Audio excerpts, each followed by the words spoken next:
In the blink of an eye, the legendary truck-kun struck, slamming into him at full speed and ending his culinary journey right then and there. But when he finally opened his eyes, expecting to see the afterlife or a hospital ceiling, he was greeted by the terrifying scenery of a completely unfamiliar world. He quickly realized he had experienced what everyone calls being isekai'd. However, instead of waking up in a cozy village with a harem and overpowered cheat skills, our boy woke up in the middle of a literal apocalypse. Fire raged everywhere, buildings crumbled to the ground, and to top it all off, a massive, terrifying red dragon was roasting everything in sight while knights desperately fought for their lives. As he sat there completely frozen in shock, a rugged, battle-hardened soldier grabbed him by the collar, yelling at him to snap out of it, or they were both going to die. Our guy quickly learned that this new world was crawling with monsters and magic, and the empire he was currently standing in was locked in a brutal, bloody war against dragons. Despite the absolute chaos, he tried to adapt. Humans are adaptable creatures after all. Trying to look on the bright side, he reasoned that he had at least survived the truck crash and gotten a second chance at life. He started convincing himself that things couldn't be that bad. After all, in this fantasy world, he wouldn't have to worry about grueling college entrance exams, and best of all, he definitely wouldn't have to go through mandatory military service. Or so he thought. Just as the word military crossed his mind and he started wondering what his special cheat ability might be, an Imperial commander rode up on horseback, screaming for everyone's attention. He announced an emergency edict from the Emperor. The Lufan Empire was on the brink of total destruction. Knights were dying, mercenaries were fleeing, and there was absolutely nowhere left to hide from the dragons. With the military severely undermanned, a desperate new system was implemented on the spot. By imperial decree, every single person in the area, regardless of status, was immediately drafted into the Templar Knights to fight on the front lines. Our boy's face dropped in pure, unadulterated horror. His peaceful second life as a chef was over before it had even begun. He was now a frontline conscript in a war against giant, fire-breathing lizards. Just like that, he was officially enlisted. No takebacks, no exceptions. Dragged screaming into the barracks, he was thrown straight into the meat grinder as a recruit. The commander mentioned that if he showed high magic potential, he might eventually get assigned to the Magic Corps. But for now, life on the front lines was absolute hell. But the absolute worst part? The military rations. One day, while forcing down a disgusting slop that tasted like boiled potatoes mixed with literal dirt, a light bulb went off in his head. All the other soldiers were complaining about the garbage food too.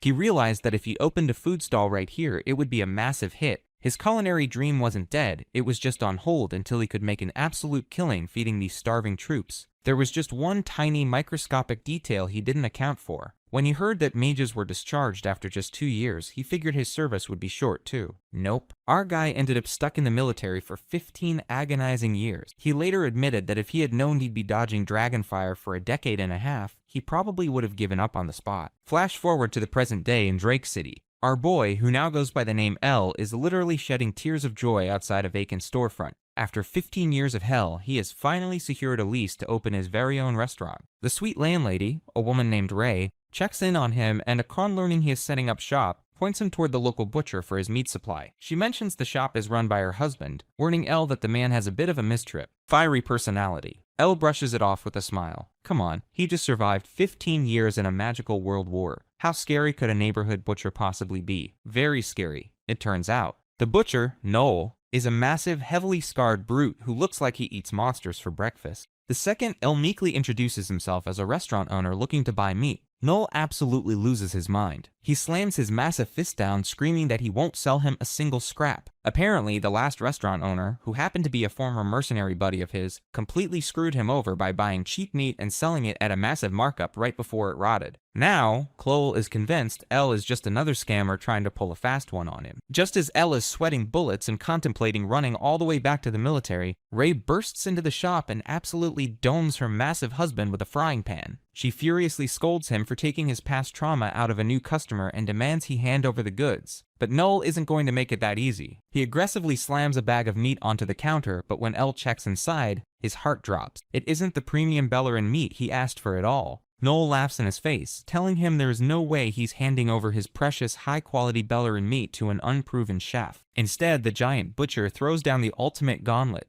Elle has to make a proper, mouth-watering dish using this inferior, low-grade meat. If he fails to satisfy Noel's taste buds, he won't be allowed to buy even a single ounce of fat in this town ever again.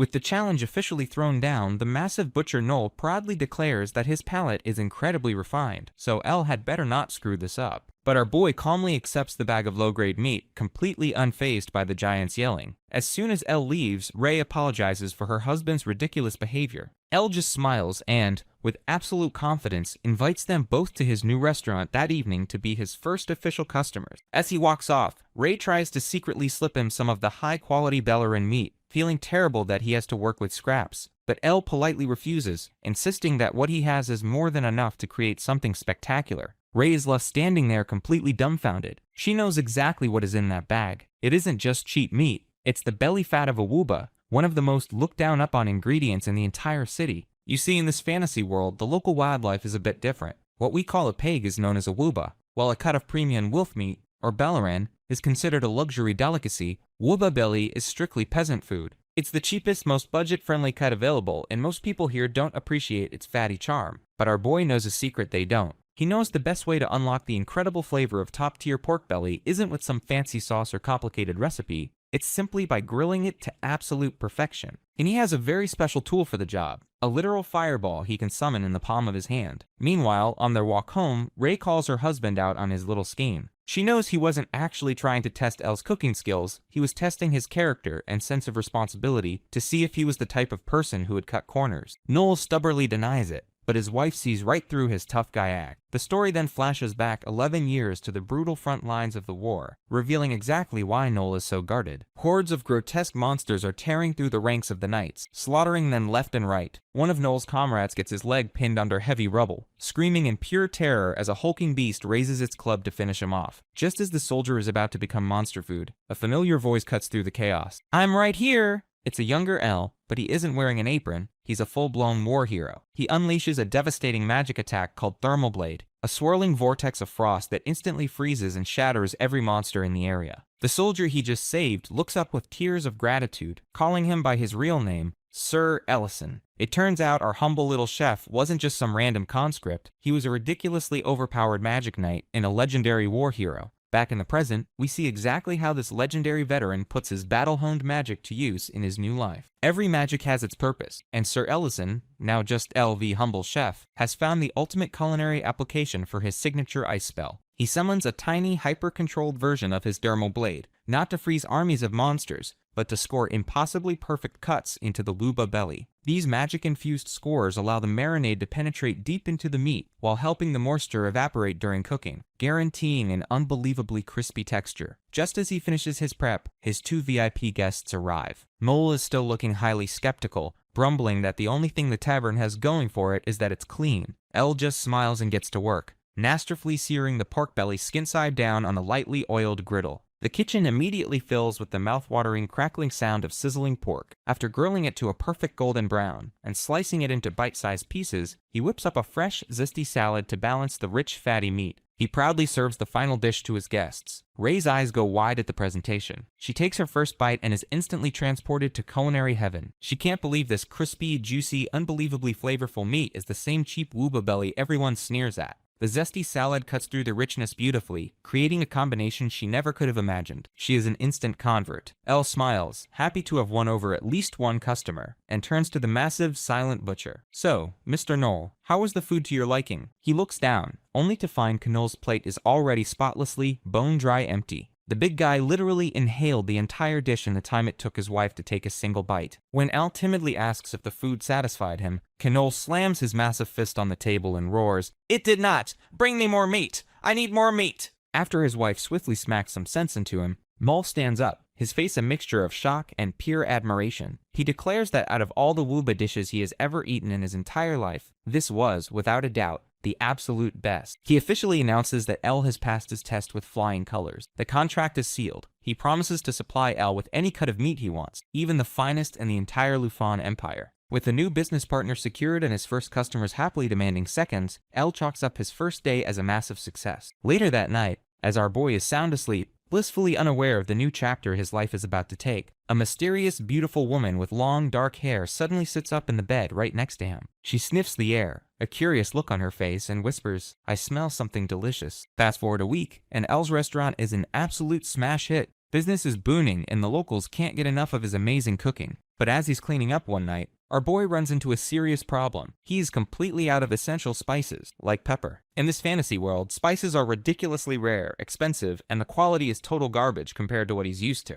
Luckily, our legendary war hero has a secret weapon that's even more broken than his ice magic. He heads to the back room, whips out a gold coin, and slaps it onto a massive, glowing magic circle on the floor. In a flash of brilliant blue light, a huge pile of modern, real-world seasonings and condiments materializes right on his counter. That's right, this dude is so overpowered he can literally summon groceries from his original world. But this ultimate cheat skill has some serious drawbacks. First, the amount he can summon is strictly limited by the value of the gold coin he sacrifices. Second, for some bizarre reason, everything arrives frozen solid. And the biggest problem? The spell is so mentally and physically draining that even a top-tier archmage like him can barely handle it. The last time he used it, the exhaustion nearly killed him, and when he woke up, well, that's how he met his new roommate. The scene flashes back to El waking up after a summoning session to find a mysterious, dark-haired woman passed out in his bed. It turns out she had chugged an entire bottle of primordial mana water he had summoned, a substance so potent it could make a regular person explode. He frantically shakes her awake. As she complains about her body feeling weird, she suddenly sprouts a pair of massive black wings and horns, proudly declaring herself the Black Dragon Lord, Fania. After the initial shock wore off, El realized he had the literal lord of all dragons living in his house. In reality, he had found her wounded on a battlefield after she was defeated during the war. Unable to leave her to die, he took her in. Now, she's basically a freeloader with an appetite that could bankrupt a small country, happily devouring hamburger steaks while he does all the work. Back in the present, just as El is reflecting on his very strange house guest, Noel walks in. The butcher takes one look at the Dragon Lord stuffing her face and gives El a knowing, deeply sympathetic smirk, basically saying, "Looks like you've got your hands full feeding that one." After a long day of serving the masses, El cracks open a cold one for himself, a bottle of beer he luckily summoned in his last grocery run, but is not drinking alone. His new bestie Noel is still there, and El decides to whip up another modern world masterpiece, crispy fried chicken paired with a mysterious clear liquor he calls distilled soju. Noel is immediately suspicious, asking why he's being served plain water. But one sip of the clean, crisp soju, followed by a bite of the juicy, savory chicken, and the giant butcher is absolutely hooked. He declares the combo is even better than the pork belly, and before you know it, the two of them are pounding back bottle after bottle.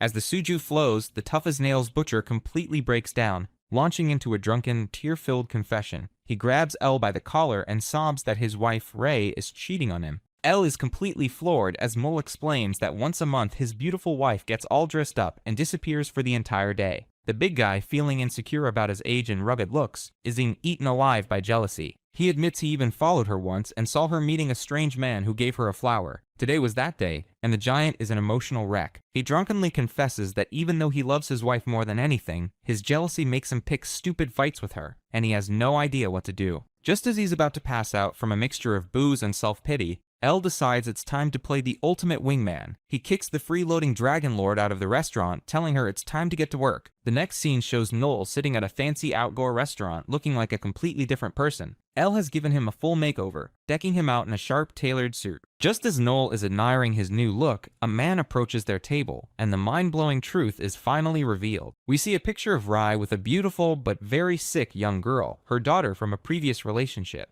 The man wasn't a secret lover, he was a messenger delivering letters and updates on the girl's condition. Rai wasn't cheating, she was spending one day a month visiting her ailing child. The full weight of his mistake comes crashing down on Noel as he realizes he's been tormenting his loving, devoted wife with his baseless, idiotic jealousy, while she was secretly dealing with a heartbreaking family tragedy all on her own. We meet a suave, silver-haired gentleman named Arbert, who seems to be the center of attention. Meanwhile, our boy El also crashes the party, looking for someone he was supposed to meet. And wouldn't you know it, he ends up right at Arbert's table, leading to a very confused introduction. But just as we're trying to figure out what's going on, we flash back to Noel, who wakes up from his drunken stupor with a slitting headache. He stumbles out of bed, calling his wife's name, only to see her standing by the window with, you guessed it, Arbert, the silver-haired stud from the party. Seeing his wife with another man first thing in the morning, Noel's jealous rage instantly goes from 0 to 100. He clenches his fist, lets out a primal scream, and launches himself at Arbert, ready to defend his wife's honor. But his punch stops dead in its tracks, blocked by an invisible wall of pure, shimmering magic. Arbert, without even flinching, reveals that he is a powerful mage, and more importantly, he is Ray's father.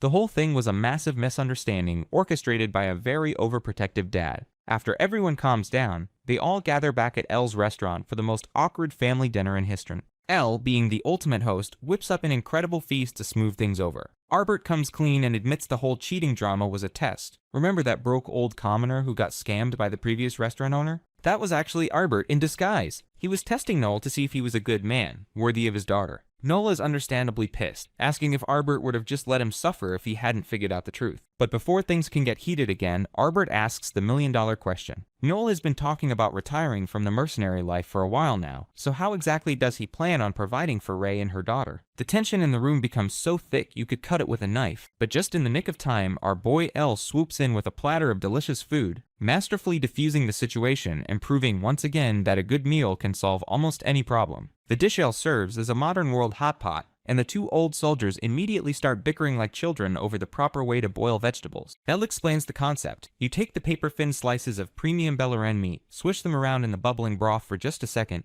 dip them in a delicious sauce, and eat them with the crisp, fresh vegetables. The second the food hits their mouths, the bickering stops. Their eyes go wide with pure, unadulterated bliss. But for Arbert, the taste is more than just delicious. It triggers a powerful memory. He looks at Noel and whispers, "You remember the gold lions?" The story rips into a brutal flashback, revealing that not only did Arbert and Noel serve together, but Arbert was the legendary commander of the Gold Lions Mercenary Company, and Noel was his loyal subordinate. We see them on a bloody battlefield, surrounded, starving, and on the brink of death. In a moment of sheer desperation, the starving soldiers were forced to boil their own leather armor, just to have something to put in their stomachs. This simple warm dish of boiled meat and vegetables takes Arbert right back to that dark time, reminding him of the hardships they endured together, and the bond they forged in the fires of war. Overwhelmed with emotion, the proud, stubborn old commander stands up, bows deeply to his son-in-law, and gives him a genuine, heartfelt apology for all the unnecessary trouble he caused. This one incredible meal didn't just fill their stomachs, it healed a deep, long-standing wound between two old comrades. But our boy can't catch a break. The next morning, he gets a massive earful from Fania, the Dragon Lord, who is furious that he hasn't made the poutine he promised her. She screams that a promise to a dragon is absolute, but before he can deal with his freeloading poutine-obsessed roommate, Arbert burst into the restaurant with urgent news. It turns out Elle's legendary cooking skills have reached the ears of the most powerful man in the land. He tells Elle he needs to pack his bags immediately, because he has been personally summoned by the king to come to the capital. With the king's summons hanging over his head, Elle decides to throw a massive celebratory feast for his old comrades, the Gold Lions. There's just one problem. These things are almost impossible to catch. After getting laughed out of the butcher shop by Noel, Elle heads to the lemon forest to hunt one himself, but the legendary Archmage, the war hero who could freeze entire armies, gets completely and utterly humiliated by a chicken. The bird is so fast that our boy is left panting on the forest floor, comically contemplating if he should just burn the whole forest to the ground. Finally, he taps out and calls in the big guns. His roommate Fania, the Dragon Lord, steps up. But she doesn't chase it, she doesn't use magic. She just transforms into her half-dragon form and lets out a terrifying dragon roar. The sheer overwhelming pressure of her aura instantly paralyzes the monster chicken with fear, allowing Elle to just walk up and grab it.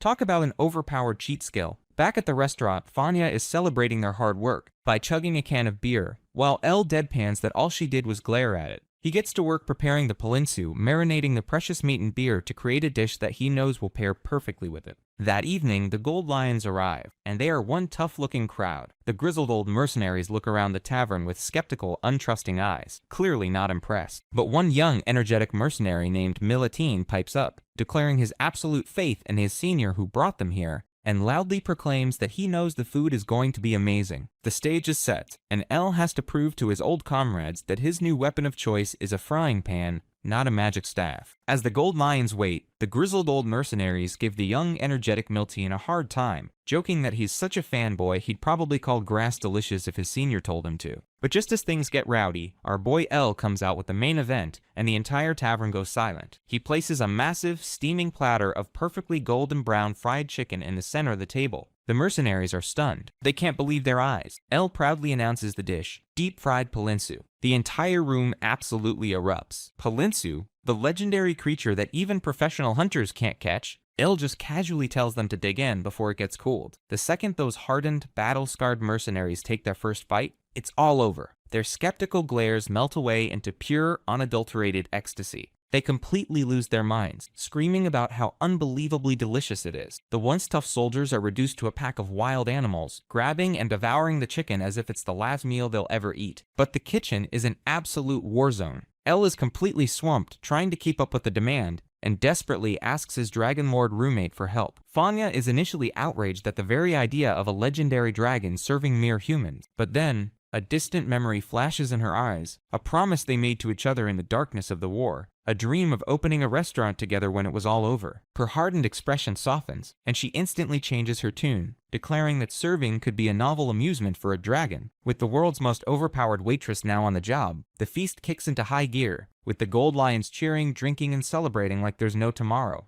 Hours later, the party is over. The restaurant is quiet, and Fanya is passed out on a table, completely wiped out from her amusing new job. Elle gently wakes her up and offers her the last piece of chicken he saved just for her. As they eat together, he playfully teases her for finally growing up a bit and helping out. She looks at him with a soft, meaningful gaze and says, "It's a restaurant," reminding him that this wasn't just a job for her, it was the fulfillment of their shared dream. As they share this quiet, heartwarming moment, our boy, ever the pragmatist, decides to bring up the low bet they made earlier. Since he technically had to call her in for backup, does that mean she's off the hook for a month of dishwashing duty? But before she can answer, the cozy atmosphere is completely shattered. Fanya suddenly latches onto him, shaking with fear. A dark, imposing figure is standing in the doorway, and the sheer pressure radiating from him is off the charts. This isn't just some random customer, it's the Black Dragon Elder, Medidana, and he looks seriously pissed off. He sneers at Elle, saying he's doing quite well for himself running a small tavern with a dragon. He turns to Fanya, who he calls by her real name, Rurin,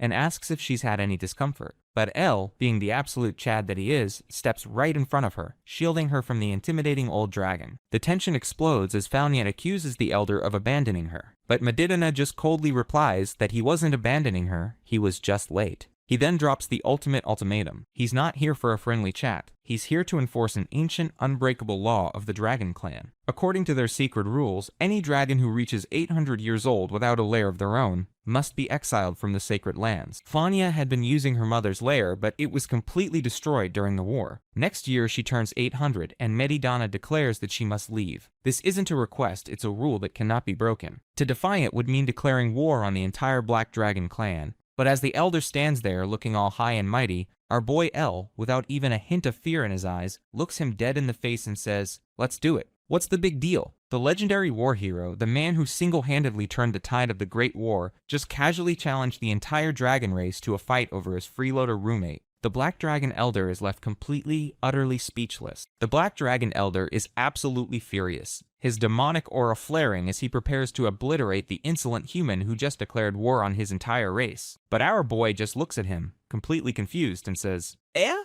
War? I was talking about making a dragon lair." Turns out, the whole epic showdown was just one massive, hilarious misunderstanding. Elle wasn't challenging him to a fight, he was accepting a challenge to build a brand new dragon lair from scratch in just 1 year. The fuming elder, completely thrown off, just stammers that such a feat is possible, and teleports away, promising to return in a year to check on his progress. And so, our boy's next epic quest begins, Operation Build a Lair. But there's a huge problem. Dragon lairs are ridiculously extravagant, filled with mountains of treasure, and cost an absolute fortune to construct. Worse, his restaurant is so popular that he's completely swamped with customers day and night, leaving him zero time to actually work on the project. He needs a way to make a ton of money while simultaneously driving away most of his customers. Luckily, he has the perfect, diabolically brilliant plan. He tracks down his butcher buddy Mole and takes him to a forest that is literally overflowing with super rare, impossible to catch Palenku chickens. Il offers Noel an insane business proposal. He will supply an endless amount of Palenku meat, and they'll sell it exclusively at his restaurant. The ridiculously high price tag will scare off all the regular customers, leaving only the super rich nobles who are willing to pay anything for a taste of the legendary bird. Mole is stunned by the offer, wondering how in the world Elle plans to catch so many of the fast migratory creatures. That's when our boy finally reveals the true, terrifying extent of his power. He channels his magic and casts a single, massive spell, creating a colossal ice barrier that encases the entire forest, trapping the whole Palenku population inside. Noel is left completely speechless, his jaw on the floor as he realizes the humble restaurant owner he's been bantering with is a mage on a level he can't even comprehend. The plan works a little too well. The next day, the restaurant is completely, utterly empty. Not a single guest. While Fanya is just happy they can finally start building the lair, she gets upset when Elle says he isn't planning on leading the restaurant. But our boy just smiles, tells her to follow him, and leads her to the beautiful, sprawling green hill right below his shop. He reveals that since the restaurant sits on the outskirts of the land he bought, This entire picturesque hillside belongs to him. This isn't just a random spot, it's the perfect, convenient, and breathtakingly beautiful location for their new home. With the location settled, Fanya eagerly gets to work, literally digging into the hillside with her bare hands. Our boy, meanwhile, gets to enjoy something he hasn't had in weeks, a completely empty, blessedly quiet restaurant. But just as he's starting to relax, a new customer walks in, a young, impeccably dressed blonde kid who looks like he's straight out of a fairy tale. The boy heard rumors that this was the place to get the legendary Polenscu, but Elle has to break the bad news. They're not selling it anymore. The kid looks so utterly crushed that Elle takes pity on him and offers to whip up something else, a special dish he usually only makes for his dragon roommate. He heads to the kitchen and crafts the ultimate gourmet hamburger, using a premium sirloin patty, a rich demi-glace sauce, and topping it all off with a fried Polenscu egg. It's a masterpiece even a dragon would kill for. But just as the young master is about to take his first glorious bite, his frantic butler bursts into the restaurant, screaming his head off. He scolds the boy for eating in a peasant's hovel, and literally drags him away before he can even taste the food. We learn that this kid is none other than Diren Grake, the heir to the entire city. The young lord, deeply embarrassed by his butler's rudeness, leaves a gold coin on the table as payment for the meal he never got to eat. Later that night, Fanya comes back from a hard day of digging, complaining that her hands hurt and she needs to teleport somewhere important the next day. But our boy has other plans. He holds up the gold coin and says, "We received the money, so we have to do the job." The next thing you know, Elle and Fanya teleport in a brilliant flash of blue light right into the middle of the young lord's lavish bedroom. Diren is completely stunned as Elle, acting like the world's most overpowered food delivery driver, hands him the perfectly reheated hamburger, telling him he forgot his order earlier. Diren finally takes a bite, and his eyes go wide with pure, unadulterated bliss. The boy is just about to take a bite of his hamburger when someone knocks on his door. The person outside calls in young master, and asks if everything is alright because they heard noises. The boy freezes in panic. Both look just as worried. The guy asks what they should do now. The girl tells the boy to tell the person outside that it was nothing. She reminds him that he is the lord's heir and a baron, so he should be confident because the servants cannot refuse his orders. The boy nervously replies that the servants have never listened to him before and always just ignore him. Right then, the servant outside rattles the doorknob and announces that he is going to open the door and come in. The girl gets frustrated by the situation. She aggressively yells at the door, telling the servant to leave because she never ordered him to come in. The boy is completely shocked because she perfectly mimicked his exact voice. Even so, he still doubts the servant will listen to the order and nervously takes a bite of his burger. After a brief silence, the servant actually complies. He says he understands, asks the boy to call if something happens, and walks away. The boy just sits there, stunned that the trick actually worked. Still completely shocked that the trick worked, the boy just stares blankly. The girl crosses her arms and scoffs at the situation. The guy steps up with a smile, pointing out that the boy just needs to establish his own superiority. Taking these words straight to heart, the boy suddenly drops to his knees. Bowing deeply, he loudly begs the guy to become his teacher, leaving him completely caught off guard. The boy then starts explaining his past. He reveals that his mother died giving birth to him, so he spent most of his childhood with his father's new wife. His stepmother was very strict with him. She constantly corrected his behavior, reminding him, Diren, to act properly since he was the Lord's son. Despite her harshness, Diren still loved her because they had their good moments too. But everything changed when his father got sick and became bedridden. His stepmother completely cut him off. She stopped looking at him and refused to even speak to him during family dinners or celebrations.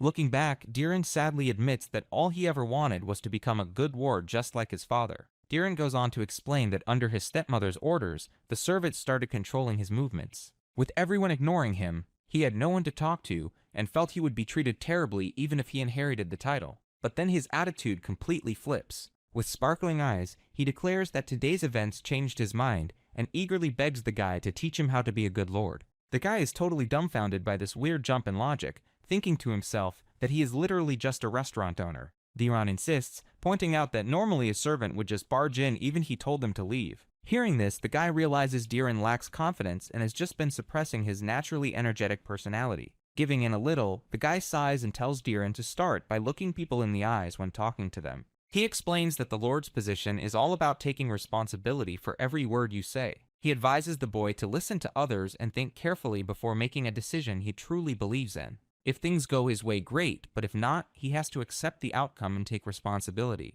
The guy states that, in his opinion, this is what makes a good lord. Diren quietly repeats the word responsibility, soaking in the advice. Wrapping things up, the guy just tells the boy to eat his food before it gets cold, as a glowing blue magic portal surrounds him and the girl to teleport them away. Before the portal completely closes, the guy tells Deeren to come visit the restaurant sometime. Left alone in his room, Deeren feels like he is just dreaming. He picks up his hamburger, thinking about the guy's words about being a good lord, and takes a bite. His face instantly lights up at how delicious it is. Suddenly, a thought hits him. He completely misinterprets the advice and concludes that being a good lord actually means making sure everyone can enjoy food this good. Fired up, he excitedly thanks his master, genuinely believing he figured out the hidden meaning. Meanwhile, the guy and girl step out of the portal onto a grassy hill overlooking a town. The girl hopes Deeren won't take the advice too seriously and asks the guy why he put so much effort into helping the kid. The guy casually tosses a gold coin in his hand, saying he is just giving service equal to what he was paid. He reveals the coin is worth 100,000 runes. The girl is completely baffled since a regular hamburger only costs 200 runes. The guy explains that because Deeren paid so much, he provided extra life advice so they wouldn't be a rip-off restaurant. Noting that the boy is a massive spender, he hopes Deeren becomes a regular customer later on. The girl just pouts, complaining that she hates the idea because it means fewer hamburgers for her to eat. Somewhere in a forest on the outskirts of Great City, there is a strangely popular clinic. Inside, the doctor is examining a woman's hand that has a severe burn from a cooking accident. Using glowing green magic, the doctor heals the wound, mentioning that it would have scarred if left untreated. While the doctor is highly skilled in healing magic, that isn't the real reason the clinic is packed with strange men waiting outside. The main draw is that the clinic is run by an elf named Elena. After Elena perfectly heals the burn, the amazed patient thanks her but notices that the elf looks a bit down. When asked what is wrong, Elena quietly admits she is thinking about going back to her hometown. The patient is completely shocked and asks why. Elena explains that she originally left her home against everyone's wishes because she genuinely loved healing and helping people. However, she confesses that the reality of her current life turned out to be completely different from what she had imagined. Elena explains that the men outside don't actually care about getting medical treatment, they just want to look at an elf. She even had a furious woman barge in recently, falsely accusing Elena of seducing her husband. While she knows not all humans are like that, and she still genuinely enjoys healing people, she admits it is just getting too difficult to keep putting up with everything. Hearing this, the patient, Mrs. Ryan, asks if Elena dislikes her too. Flustered, Elena quickly denies it, saying she likes Mrs. Ryan because she's always treated her well. Mrs. Ryan then asks if Elena would stay if there were more things she liked about the town. She uses her own husband as an example, mentioning that while she hates his snoring and how naive he is, she loves that he is dependable, hardworking, and only looks out for her. Mrs. Ryan confirms that Elena still feels good about treating people. When Elena nods yes, Mrs. Ryan stands up and suggests she try eating at a restaurant on the side of the hill tonight. She explains that reasons to like a place can build up one by one, and she believes Elle's restaurant can become one of those reasons for Elena to stay. Meanwhile, Elle is busy digging inside a cave with a shovel when a voice calls out to him. He turns around to see Mr. Knoll, who asks what he is doing because he was just on his way to the restaurant. Elle says he was about to head back too and asks about the man standing with him. Knoll introduces the younger guy as his nephew, Nellen. He explains that Nellen has something to discuss, so they wanted to talk it over while eating some wooba meat. Knoll then asks if the restaurant is empty right now. Elle replies that Rurin should be there and asks what the matter is. Knoll reveals that his wife, Rain, recommended the restaurant to the elf doctor, and she should be arriving right about now. Hearing this, Elle immediately decides they need to hurry back. As they walk back to town, Elle points out how unique it is to see an elf since they usually never leave their home forest, guessing her clinic must be incredibly popular. Knoll scoffs, complaining that all the neighborhood guys rush there over tiny things like a thorn prick just to see her. Elle thinks to himself that this behavior is completely pathetic, and it perfectly explains why elves hate humans. Even so, he speaks up and tells Knoll not to be prejudiced since not all elves are the same.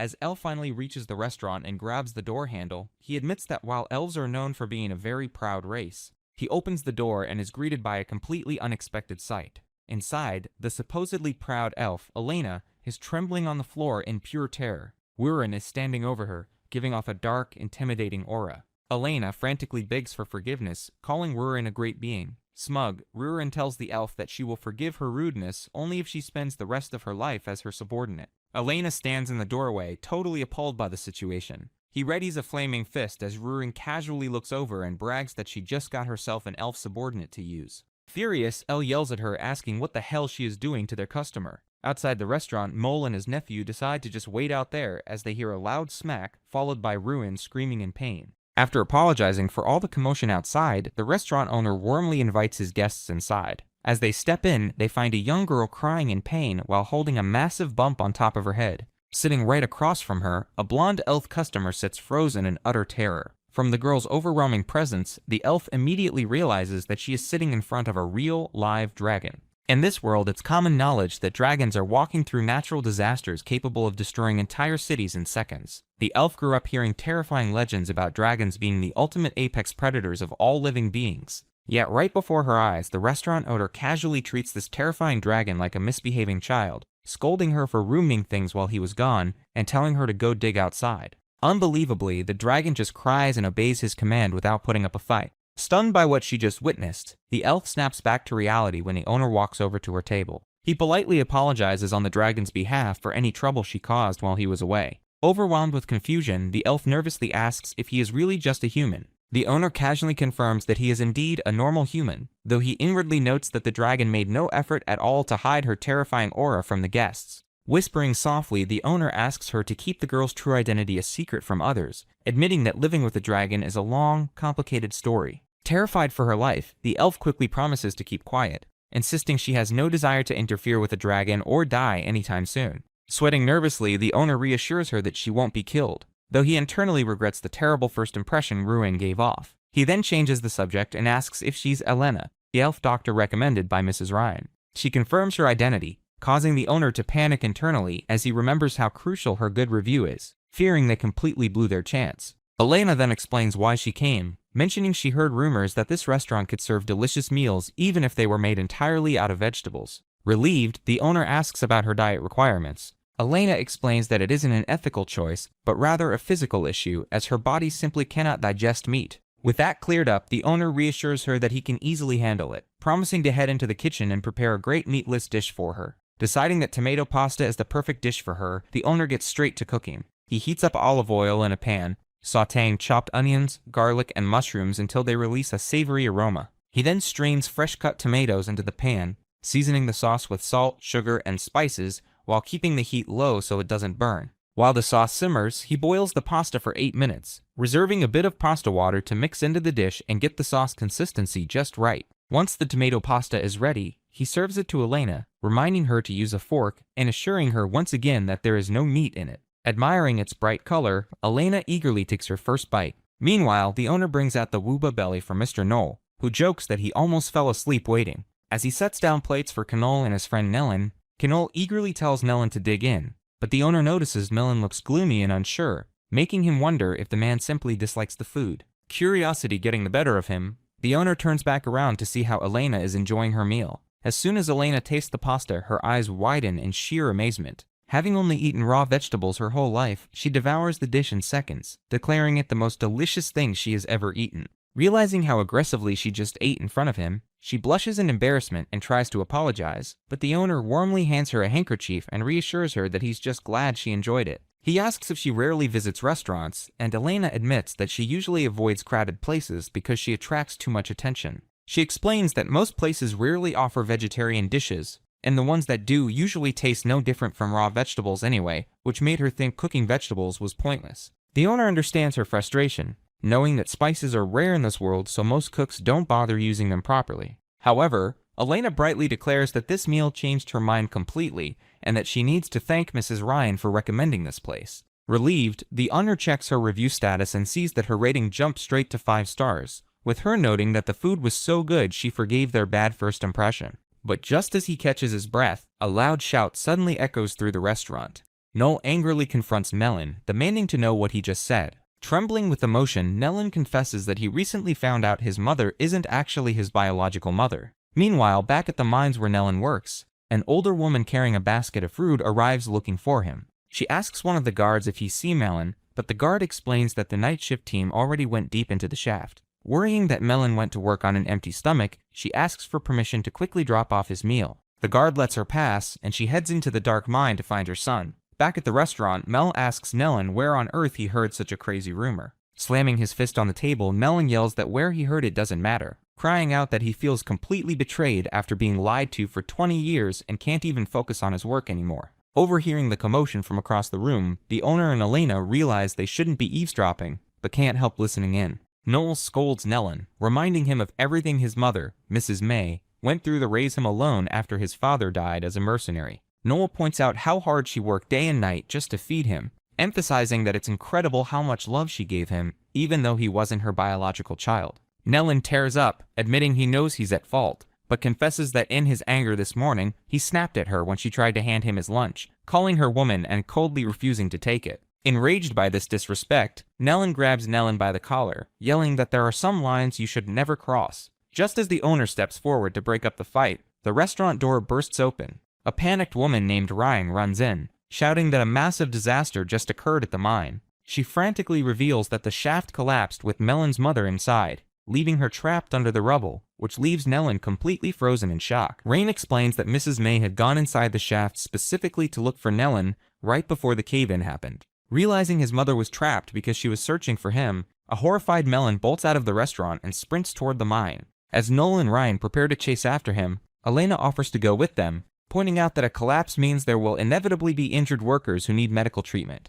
The restaurant owner decides to join them as well, and after a moment of hesitation, Ryan agrees to guide them both to the site. When they arrive at the mine, they find a chaotic scene as several miners physically restrain an enraged Melon, who is screaming and desperately trying to break past them. The miners warn him that going in now is suicide because the structure is completely unstable and could collapse again at any second. The owner steps forward to calm Melon down, reassuring him that they will head inside to save his mother. When the mine workers try to block the owner from entering the dangerous zone, he explains that Elena is a doctor trained in healing magic, insisting that there are likely trapped workers inside who urgently need medical attention. The desperate miner begs them to hurry, knowing that every second counts. As the owner and Elena step inside the dark cave, Elena thanks him for his help, but worries that he's putting himself in extreme danger for her sake. As they reach the mine's first floor, heavy rocks suddenly crumble from the ceiling, but the owner instantly casts a magical shield that blocks all the debris effortlessly. Astonished, Elena asks if he's a mage, and the owner explains that he used to be quite successful before retiring to run his restaurant.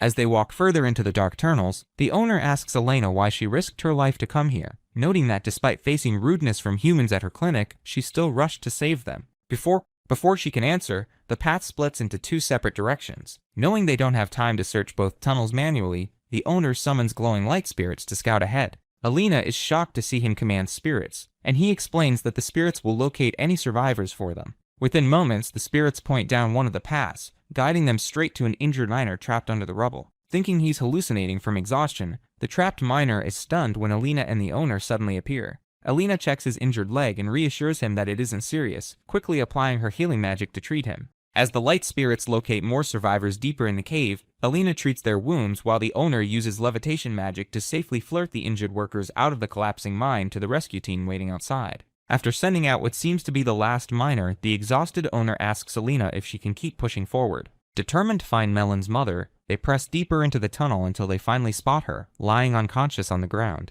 still clutching her food basket. Elena rushes over to examine her and grows anxious upon realizing how severe her injuries are. Admitting that she can't guarantee her survival, Elena gathers every last bit of her remaining magic and casts her strongest recovery spell to save Mrs. May's life. Outside at the temporary evacuation shelter, all the rescued miners are safely brought out to safety. Rain cries anxiously, but Noel reassures her that Elena's spell was successful, and Mrs. May just needs time to wake up. Standing beside her bed, Melon looks down at his bandaged mother with deep remorse. The owner and an exhausted Elena reassure Nellen that his mother is officially past critical condition. Elena explains that although Mrs. May took a heavy blow to the head, the healing spell worked, and she will make a full recovery once her bandages come off. As Nellen kneels down and opens the food basket she brought for him, he finds the bread and baked potatoes covered in cave dust. Seeing the crushed lunch triggers a wave of overwhelming regret as he remembers how harshly he rejected her kindness earlier that morning. As he trembles with intense guilt, Mrs. May's fingers slowly begin to twitch, showing signs that she is starting to regain consciousness.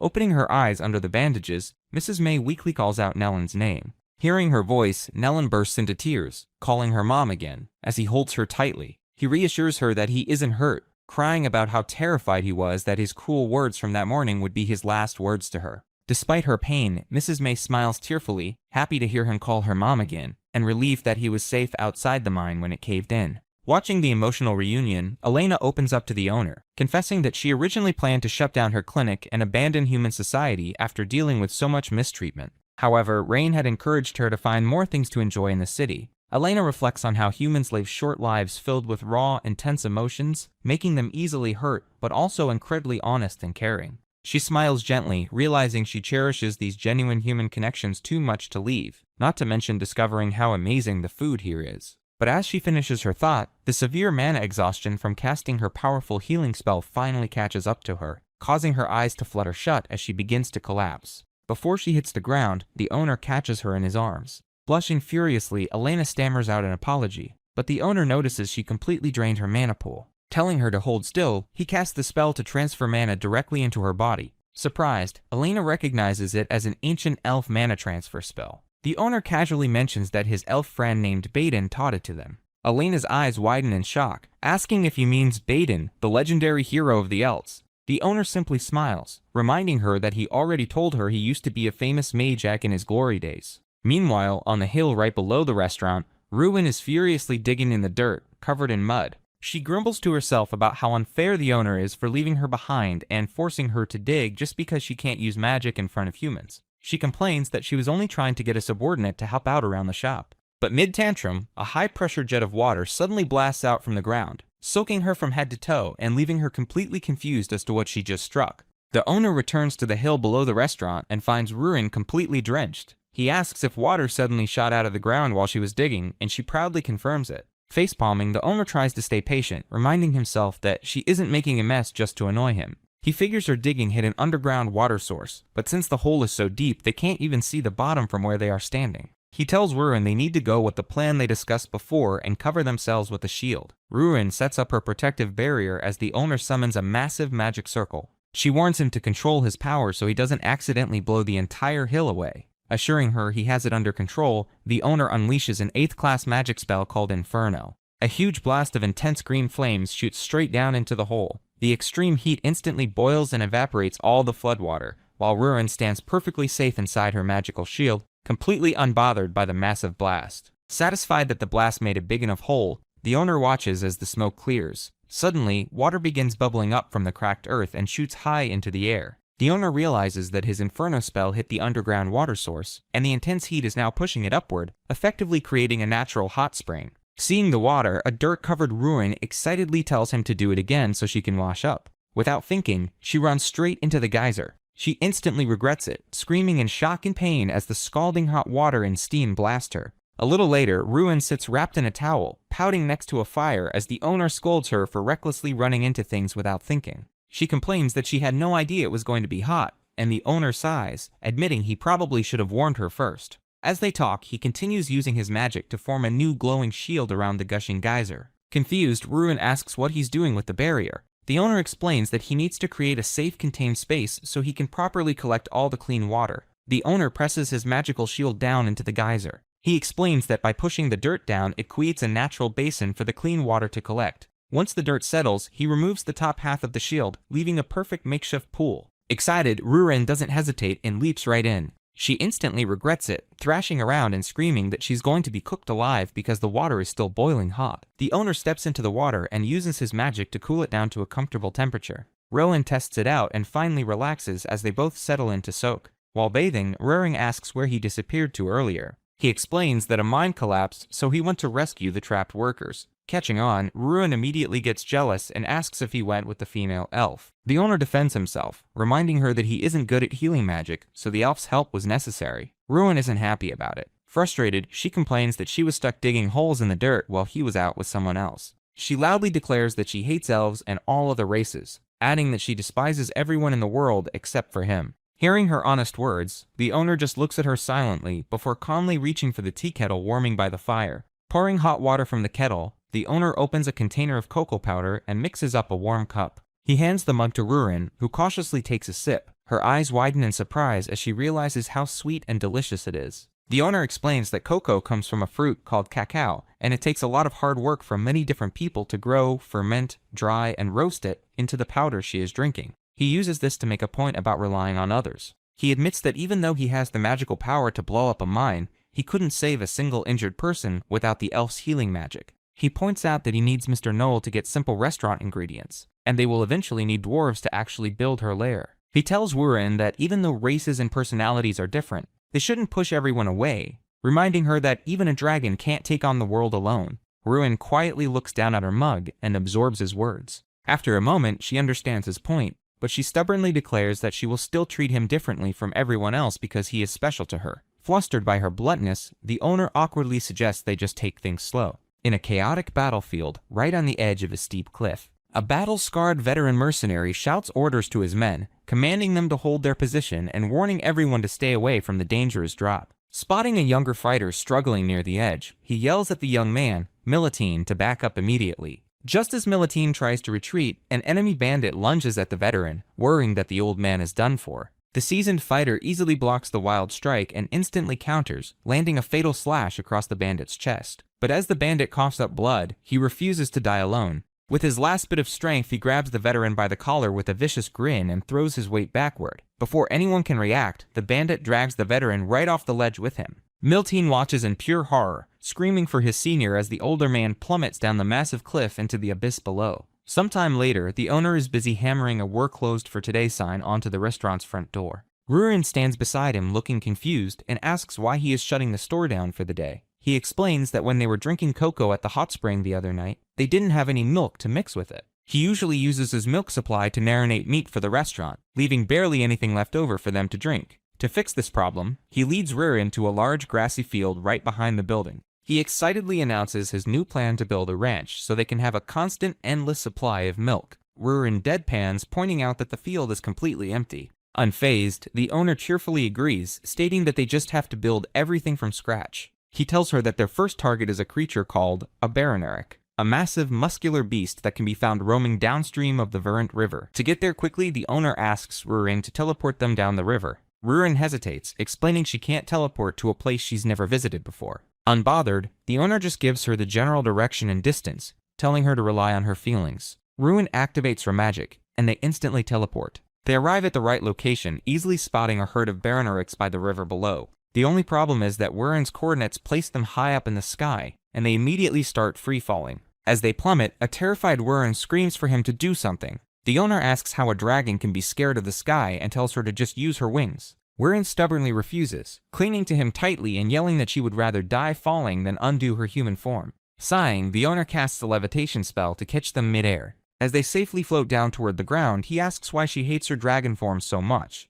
Rurin just avoids his gaze and quietly tells him that he doesn't need to know. After touching down safely, the owner points out the massive body of water in front of them. Rurin quickly plays it off, proudly declaring she knew it was the ocean all along. The owner suggests they catch their targets first and then play in the water. Looking at the herd of Baronerics, he proposes a contest to catch 10 of them, adding that the slower person has to do the dishes. Rurin confidently accepts the challenge. Meanwhile, back at the closed restaurant, Mole and Elena sit outside looking completely defeated. Elena cries about not eating breakfast because she was waiting for her pasta. A young blonde boy sitting with them chimes in, mentioning that the owner is actually his teacher and he just came for the delicious food too. Noel grumbles, wondering where the owner ran off to.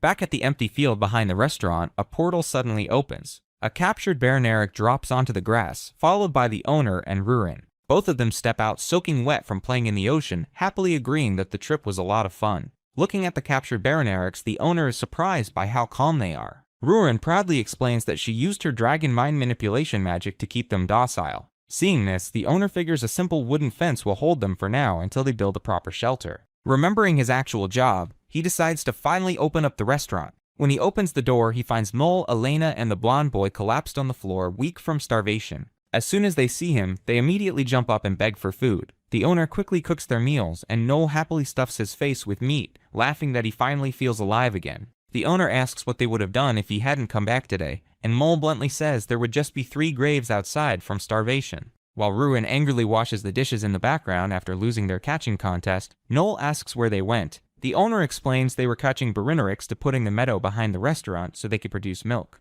Noel points out that keeping livestock is a lot of work, and asks if he plans to get more hands to help. The owner nods, mentioning that he wants to hold job interviews to hire someone reliable to watch the ranch. Hearing this, Noel just smirks and tells him he doesn't need to worry about that. Noel smirks, explaining that since elves can easily read a person's true intentions, Elena can help him find trustworthy workers. He adds that his own years as a mercenary gave him a good eye for character too, so they offer to run the job interviews themselves to repay the owner for feeding them on his day off. The very next day, a hiring notice is posted outside, drawing a huge line of applicants wanting to manage the new meadow. The owner watches from the sidelines as Noel and Elena sit at the interview table. The first applicant nervously walks in and barely says hello before Noel instantly fails him, shouting that a guy with zero energy won't be able to handle the massive Barinerics. The next candidate, a highly energetic guy named Burnt, steps up and loudly promises to do his absolute best no matter the task. Noel is immediately impressed by his attitude.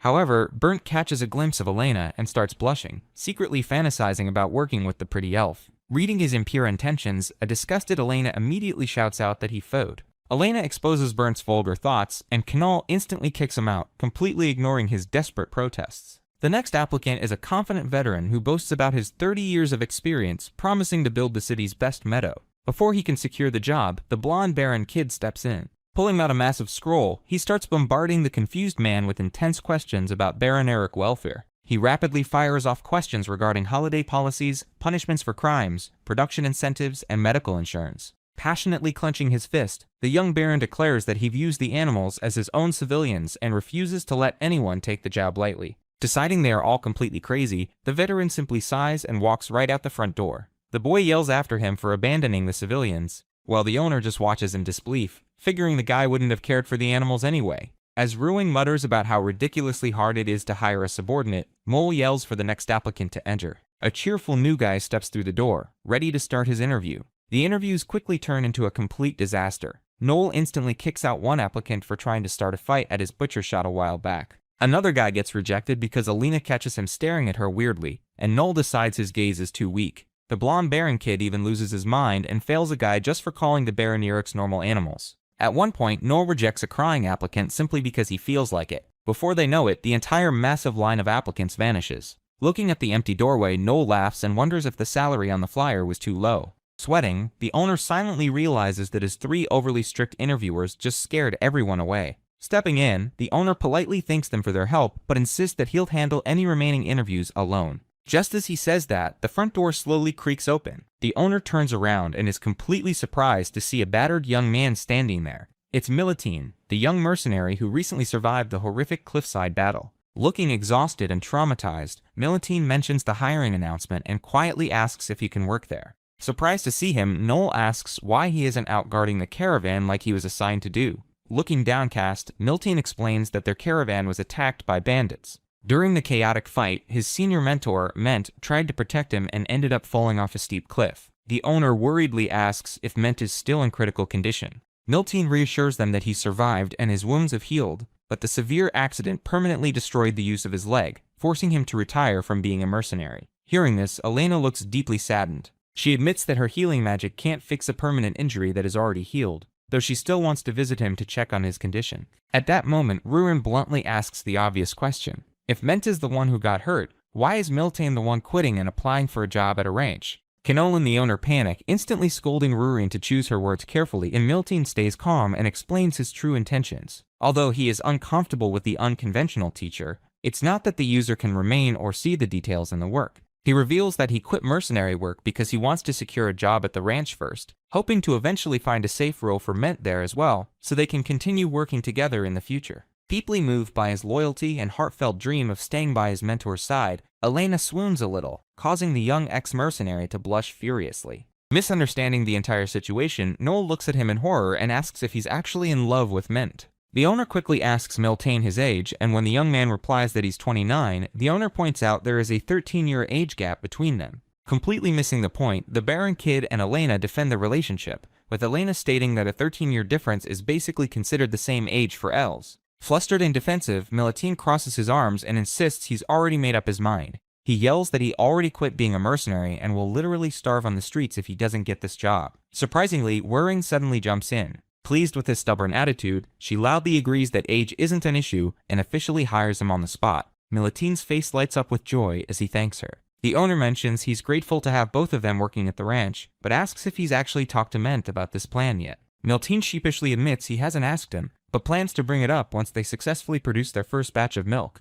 He explains that Ment taught him absolutely everything about fighting and surviving as a mercenary, so he wants to put in the hard work to learn ranching himself so he can be the one to teach Ment this time. Touched by his dedication, Elena blushes and calls it an admirable resolve for love, making Miltine turn bright red again. Sitting next to him, the blonde boy just deadpans that those are definitely the wrong words to use for this situation. Watching the chaotic group, the owner simply smiles to himself, already deciding what special dish he's gonna cook for Mint when they finally visit him with their first batch of milk. The owner warmly welcomes Militin to the team. The next morning, the new ranch manager gets right to work, dressed in overalls and eagerly waiting for his first order. The owner keeps it simple, asking him to let the Barinerics out of their pen so they can graze in the open field. Approaching one of the massive beasts, Militin notices how completely docile it is thanks to Rurin's mind magic. Figuring this will be an easy job, he tries to gently guide the animal toward the grass, but it flat out refuses to budge. Trying a different approach, Militin gets behind the Barineric and tries pushing it forward with all his might.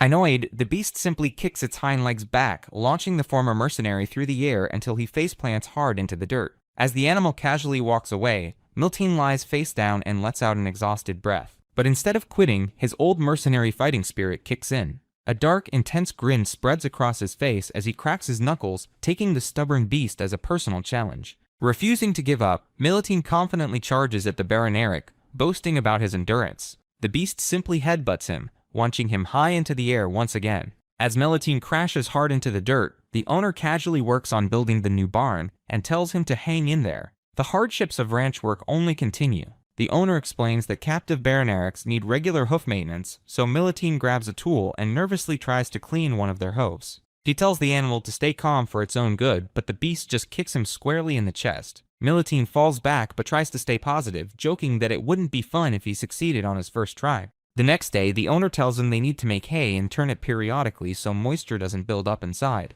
While Militin carries a massive, heavy bundle of hay, the hungry beasts swarm him. He tries to direct them toward the fresh grass nearby, but they just ram into him, sending him flying through the air again. A few days later, the sun begins to set as a heavily bruised and exhausted Militin lies flat on the ground. Completely drained, he mutters that he feels like he's going to die. He gets up and sighs, realizing he can't even milk the animals properly, let alone manage their grazing or hoof care. Feeling completely defeated, he worries he is going to get fired before he even gets the chance to bring Ment to work with him. Just as he loses all hope, a Barineric walks up and gently licks his cheek. Surprised, Militin watches as the massive beast affectionately muzzles its head against him. Soon, the rest of the herd gathers around him peacefully. Touched by their sudden warmth, Militin looks over and realizes that the animals have brought him a large, full jug of milk. Militin bursts into the kitchen holding the heavy container, proudly shouting that he successfully got the milk. The owner is genuinely surprised, admitting he thought it would take at least a week for the animals to open up to him. Impressed by his hard work, the owner tells Militin to change into clean clothes so they can start making a special dish for Ment, a pizza topped with lots of fresh cheese.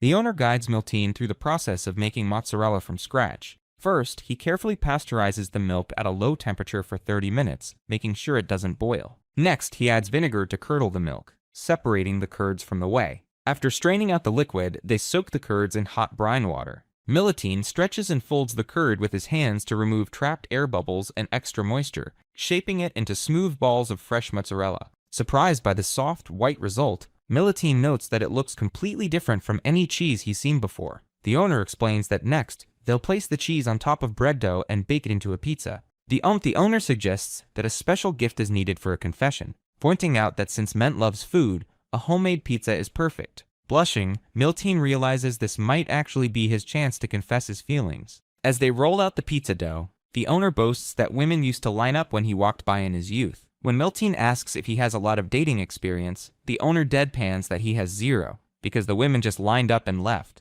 Moving past the awkward moment, the owner spreads tomato sauce onto the dough, telling Militin that sincerity always gets through to people. He reassures the nervous young man that Ment will definitely recognize the hard work and heart Militin put into preparing the meal. Later that night, the group travels into the city to visit Ment's home. Knocking on the door, they are greeted by Ment himself, who is stunned to see the owner, Noel, and Elena standing outside. While Elena asks about his leg rehabilitation, and Noel scolds him for keeping his injury a secret, Militin stands quietly in the back. Holding the freshly baked pizza box, Militin's heart pounds nervously in his chest as he prepares to face his mentor and share his true feelings. An injured mercenary sits in his room, leaning on a crutch, completely shocked. He asks his friends how they found out about his secret injury. His massive muscular friend yells that he did not need to keep it from them. The injured man awkwardly replies he was going to tell them later. A younger guy in a blue cloak introduces Elena, a beautiful elf who runs a local clinic. The old man admits he has heard of her. Just as the door creaks open, a bandaged boy bursts inside. He loudly asks if the man is feeling better, but immediately freezes with a bright red blush. The older man looks stunned and stammers out the boy's name, Miltine. Without wasting time, Elena gets to work. Her hands glow with bright green magic as she casts a healing spell on the old man's leg. She tells him it will definitely help with his rehab. The old man stands up much better. With his leg treated, he smiles and asks Miltine what he wanted to talk about earlier. Miltine flinches instantly, his face turning completely red.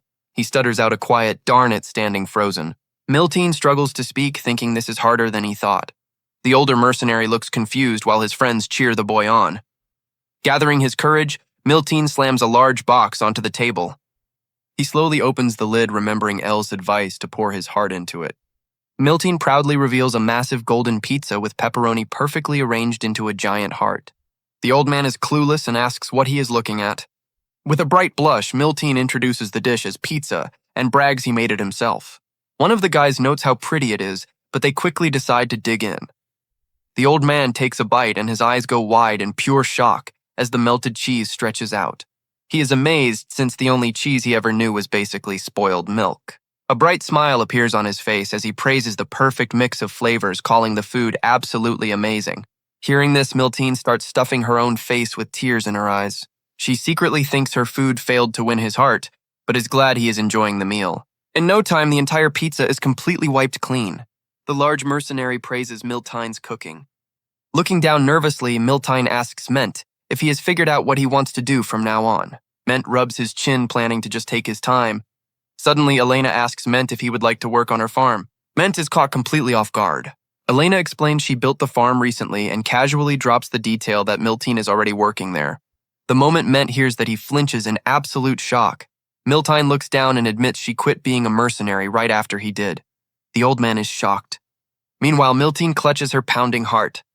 Gathering all her courage, she shouts out loud with a bright red face that she wants to stay by his side. The room goes completely silent. Elena and the large mercenary watch closely with hopeful smiles. The old man sighs, muttering about the farm. He says he will need to focus on getting his leg back in shape. Her face lights up with a massive blush, celebrating internally that he said yes. The old man smiles warmly and says he is glad she is working on a farm now. But then he ruins the moment by adding that now she will be able to get a boyfriend. The entire group freezes in absolute doom.